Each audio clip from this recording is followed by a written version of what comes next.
اجاگر کرنا ہے۔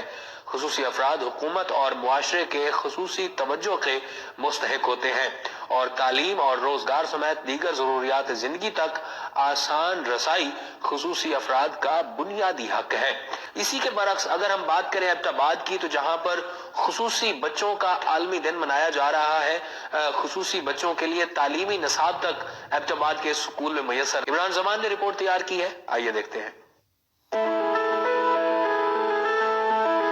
آج دنیا بھر کی طرح ایبٹ آباد میں بھی خصوصی بچوں کا عالمی دن منایا جا رہا ہے، لیکن بدقسمتی سے آج تک حکومت یا متعلقہ ادارے خصوصی بچوں کے لیے تعلیمی نصاب تک تیار نہ کر سکے اور نہ ہی خصوصی بچوں کی تعلیم و تربیت اور کھیل کی سرگرمیوں کے لیے کوئی حکومتی منصوبہ شروع ہو سکا۔ سرکاری طور پر خصوصی بچوں کی تعلیم کے لیے تعلیمی ادارے موجود نہیں ہیں۔ ان بچوں کے لیے سڑکوں پر روڈ کراسنگ، پلازوں، پارکوں میں مخصوص جگہ کی سہولت بھی موجود نہیں ہے۔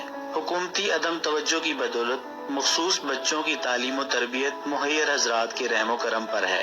بچوں نے انٹرنیشنلی اور نیشنلی سطح پہ بہت زیادہ کامیابیاں حاصل کی ہیں، لیکن مسئلہ یہاں پہ ہے کہ حکومتی سطح پہ ان بچوں کی کوئی پذیرائی نہیں ہے۔ جو جتنے بھی جہاں پہ اسکولز ہیں وہ اسپیچ تھراپی تو کروا رہے ہیں، لیکن اسپیشل رومز ان کے لیے کوئی بھی نہیں ہے۔ ایک کلاس دی جاتی ہے جس میں بہت شور شرابہ ہوتا ہے۔